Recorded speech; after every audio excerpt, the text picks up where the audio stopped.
Neçə gündür İranda baş verən hadisələrlə bağlı diqqətimi bir şey çəkir. Ümumiyyətlə bu situasiyalarda Azərbaycanın daxilində Fars qüvvələrinin canfəşanlığı.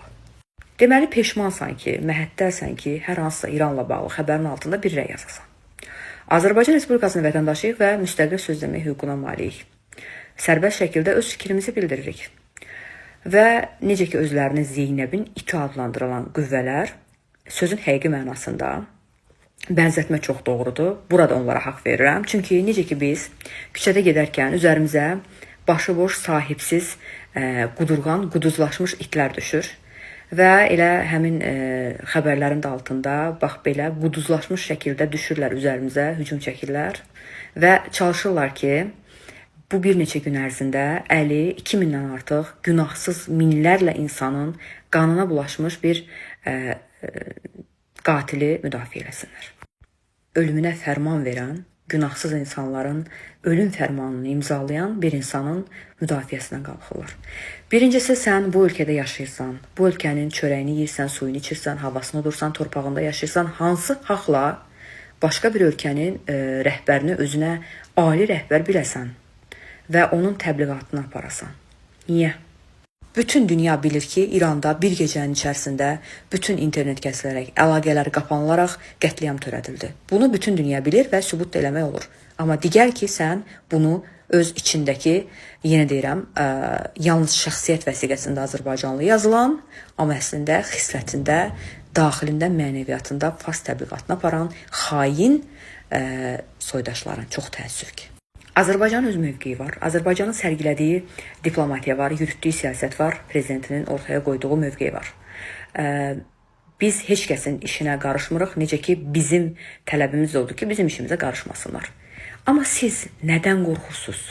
Niyə qorxursunuz? Bu, otaylı butaylı Azərbaycan deyəndə niyə canınızı vəlvələ alır?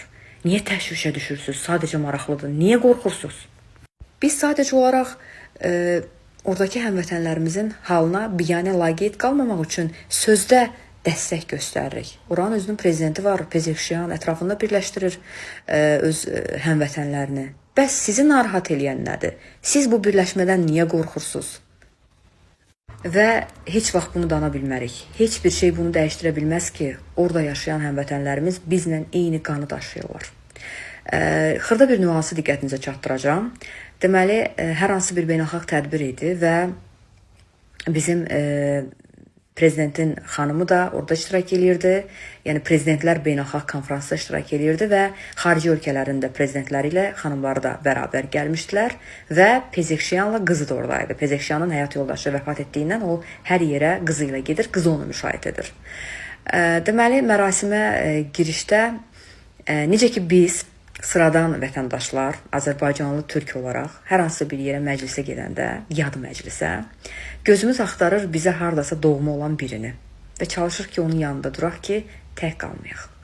Və orada Pezeşkiyanın qızı gəldi Mehriban xanımın yanına, Mehriban Əliyevanın və Mehriban Əliyev onu bir qanadının altına alırmış kimi elədi, yəni himayəsinə aldı. Bir yerdə oturdular, bir süfrə başında, şəkil çəkdirdilər, söhbət elədilər. Azərbaycan dilində eyni dili, eyni qanı daşıyan həmvətəndilər. Bunu heç bir şey dəyişmir. Bunu heç bir şeylə, heç bir vəclə dana bilməzsiniz. Ay iyrənc ünsürlər. Biz birik. Biz bir qanı, canı daşıyırıq. Oradakı Azərbaycanlılar Azərbaycan deyəndə, Bakı deyəndə dodaqları 7 yerdən çatlayır. Onlar ölürlər Azərbaycan üçün.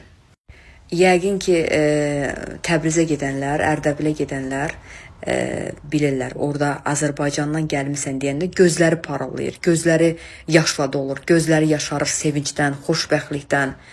Onlar heç vaxt bizi unutmurlar. Nə olsun başqa bir ölkənin əsarəti altındadılar. Onlar həmişə vətən həsrəti ilə yanıb alışan insanlardır. Siz neynəsəz də, nə vəclə də olsa buna mane olmağa çalışsaz da, nə vaxtsa bu millət birləşəcək. Siz elə 30 il əvvəl də deyirdiniz, biz Qarabağ eşqi ilə yaşayanda, Qarabağ ümidi ilə yaşayanda siz idiniz, sizin kimi qüvvələr idi. Deyirdi ki, Paşinyan orada yallı gedir, siz hansı ümidlə yaşayırsınız? Bax, indi İlham Əliyev orada armudu stəkanında paxlava ilə çay içir və biz orada gəzirik.